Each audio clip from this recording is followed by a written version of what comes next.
سمرہ بن جندب رضی اللہ عنہ نے بیان کیا کہ رسول اللہ صلی اللہ علیہ وسلم نے ہم سے فرمایا، رات خواب میں میرے پاس 2 فرشتے آئے اور مجھے اٹھا کر ایک شہر میں لے گئے جو سونے اور چاندی کی اینٹوں سے بنایا گیا تھا۔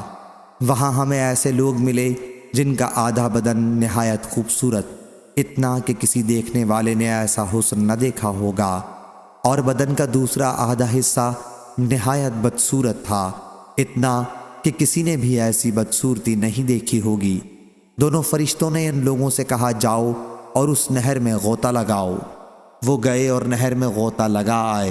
جب وہ ہمارے پاس آئے تو ان کی بدصورتی جاتی رہی اور اب وہ نہایت خوبصورت نظر آتے تھے۔ پھر فرشتوں نے مجھ سے کہا کہ یہ جنت عدن ہے اور آپ کا مکان یہی ہے۔ جن لوگوں کو ابھی آپ نے دیکھا کہ جسم کا آدھا حصہ خوبصورت تھا اور آدھا بدصورت، تو وہ یہ لوگ تھے جنہوں نے دنیا میں اچھے اور برے سب کام کیے تھے اور اللہ تعالیٰ نے انہیں معاف کر دیا تھا۔ صحیح بخاری حدیث نمبر 4674۔